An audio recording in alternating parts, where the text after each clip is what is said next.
To catch this elusive dacoit, the then Chief Minister of Tamil Nadu, Jayalalitha, formed a special task force, the STF. Their mission was clear: capture him, dead or alive. But what made this dacoit so dangerous? And why was red sandalwood at the heart of his ruthless empire? Red sandalwood, prized for its rarity and immense value, became a lucrative black market commodity. The man behind its smuggling turned this trade into an empire of crime, but his notoriety extended far beyond smuggling. He was a man who would stop at nothing, even committing heinous acts like decapitating an Indian Forest Service officer, P. Srinivas, and spreading terror through his gruesome crimes. The STF's leader, Vijay Kumar, brought with him years of expertise. Between 1985 and 1990, he served as part of the Special Protection Group for Prime Minister Rajiv Gandhi. His strategies were as relentless as the dacoit's crimes. Vijay Kumar turned one of the dacoit's closest henchmen into an informant and gained the trust of the locals. But to understand how this battle unfolded, we must first go back to where it all began. The story begins 72 years ago, on January 18th, 1952, in Gopinatham, a small village on the border of Karnataka and Tamil Nadu.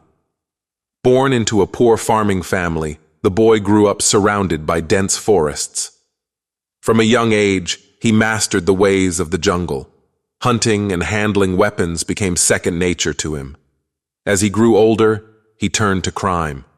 Smuggling red sandalwood and illegal poaching became his means of livelihood. Over the years, he killed more than 2,000 elephants, selling their ivory on the black market and amassing a fortune. By the 1990s, he had built a criminal empire that spanned Karnataka, Tamil Nadu, and Kerala. The jungle was both his home and his fortress. His deep knowledge of its terrain made him nearly invincible. It is said he could identify animals by sound alone, knowing their exact location and distance. For 30 years, the police tried to capture him, but failed repeatedly. One of his greatest advantages was operating in the border regions of 3 states. He would cross state lines to evade capture, exploiting the limitations of police jurisdiction. He was also a master of public manipulation. The villagers who lived in the forests saw him as a Robin Hood figure. He provided employment to the destitute, paying them to cut and transport red sandalwood. To them, he was a savior, and they, in turn, became his informants. Whenever the police planned a raid, the villagers would warn him, ensuring his escape. As the police intensified their efforts, he grew more ruthless. No longer just a smuggler, he became a dacoit feared across the region. In 1984, he solidified his power by orchestrating a ruthless plan. That year, at the age of 32, he organized a grand feast in the jungle. Inviting all the local dacoits, he promised a night of camaraderie with no weapons. The dacoits, unaware of his intentions, accepted the invitation.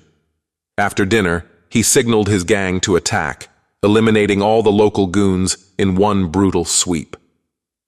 With this act, he began his reign of terror, establishing himself as the unchallenged leader of the region. In 1991, he openly challenged P. Srinivas, a highly respected officer and recipient of the Kirti Chakra. The dacoit deceitfully lured him into the jungle under the pretense of a weaponless meeting. Srinivas accepted the challenge, but it was a trap.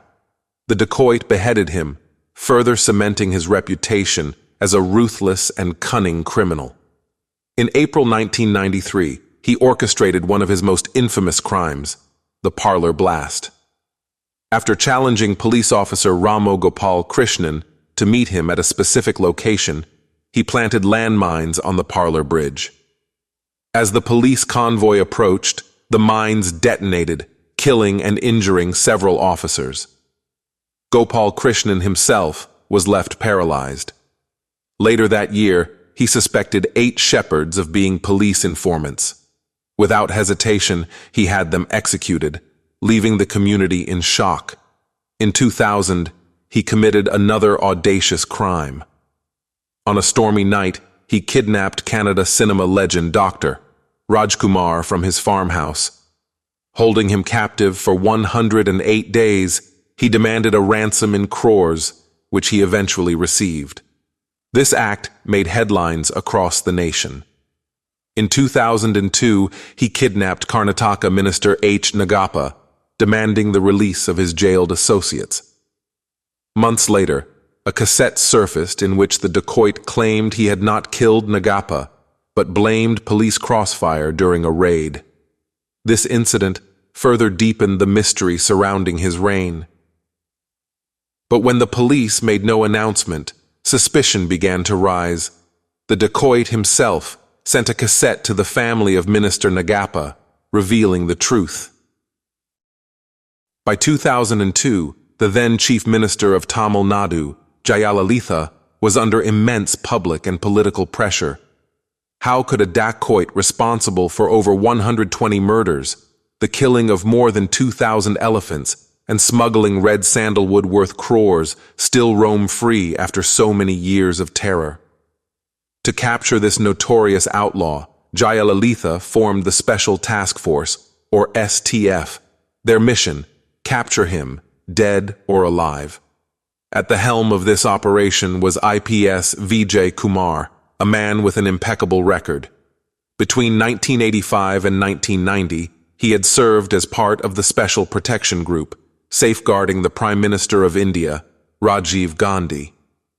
During a key meeting, Vijay Kumar observed something unusual in the dacoit's behavior during an interview. He noticed the outlaw struggled to read a letter, repeatedly moving it back and forth. This indicated poor eyesight, a critical vulnerability that would shape their strategy. Through a combination of diplomacy and strategy, Vijay Kumar turned a trusted gang member into an informant. The plan was to lure the dacoit out of his jungle stronghold by exploiting his failing vision. The plan was simple, but high risk. The STF arranged a fake ambulance to transport the dacoit to a supposed hospital in Salem. Even the vehicle bore a deliberate spelling error, Salim instead of Salem, to avoid suspicion. This was the STF's last and best opportunity. Near a small roadside school, they set up an ambush with a truck loaded with sugarcane to block the road entirely. The STF had strategically positioned an omnivan 3 kilometers away from the main location. Its role was critical: to relay information about the ambulance's movement to the team stationed ahead. At the main location, STF personnel were already in position. A truck loaded with sugarcane blocked the road, while another vehicle served as backup. The team covered every angle, rooftops, fields, and vehicles, to ensure no escape. As the ambulance reached the blockade, the disguised driver and co-driver exited the vehicle and ran for safety. The STF moved swiftly, surrounding the ambulance from all sides.